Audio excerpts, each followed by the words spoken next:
When we practice cognitive empathy in our marriage, we are practicing taking the perspective of your partner.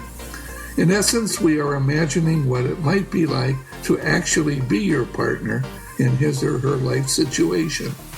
Cognitive empathy is also referred to as perspective taking, or the skills of putting ourselves in someone else's shoes, specifically in the shoes of your partner. The trick is to remember this adage. Just because you have the ability to see it from their point of view doesn't mean that you agree with it. It does mean, however, that you acknowledge their right to think that way, even if you think it is stupid, ridiculous, uninformed, immoral, or whatever. It means a lot to a partner if they feel you at least understand how they see things, and that you care enough to try and see it their way. The result of learning to do this can be profound, as Barry learned in one of our anger management classes I've done for couples over the years.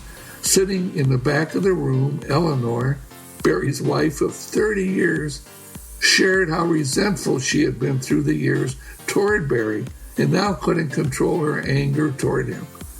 Her resentment was based on Barry's inability to ever acknowledge Eleanor's point of view on parenting, budgeting, or life planning in general. Pretty much it was his way or the highway for 30 years. Suddenly, before 25 other people, Barry looked at his wife and apologized for being a bully for so long. He acknowledged that she was often right, but that he was too stubborn and proud to admit it or to give her credit, or more importantly, to just listen to her point of view.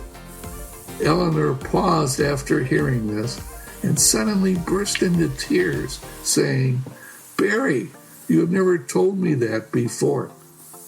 They went on to find tools to repair their marriage with the help of therapy. So you can be a hero and start building emotional connection by using cognitive empathy, or you can wind up like poor Warren, who never got the idea. Warren's story. Betsy and Warren were in Tijuana, Mexico on vacation. As happens all the time, some unfortunate, dirty 5-year-old children were begging for money, pleading starvation. Betsy immediately took out a $5 donation and handed it over to the child. Warren went ballistic, telling Betsy she was being manipulated and taken advantage of. He angrily called her stupid, gullible, wasteful. In his mind, the $5 could have been better spent on a margarita. Betsy then looked at Warren and said, "Have you ever considered what feelings I have when I look into the eyes of those begging children? Or what I feel like if I don't help them in some small way? Or have you ever considered how good it makes me feel to donate the $5? Warren reacted like a deer in the headlights. Those thoughts had never occurred to him, not in 100 years. Betsy was a ninja in empathy, while Warren had zero cognitive empathy. Seeing things from the point of view of your partner is much harder when you don't agree with the idea or concept. It is not natural for most people to want to see it from the other side or from a different angle, especially when you can't imagine that someone you love can be thinking that way. In our COVID world of today, many couples are realizing for the first time how differently they are and how differently they see things. Differences are emerging that never previously had been noticed, like political differences and differences in attitude toward COVID vaccinations for them and their children.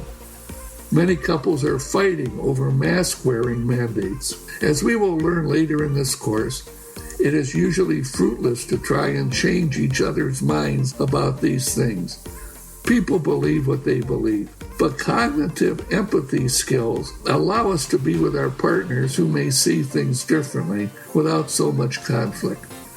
The skills needed to do this include tolerance and acceptance of differences, as well as trying to listen more closely and more deeply to your partner with less judgment about how they may see things differently than you do.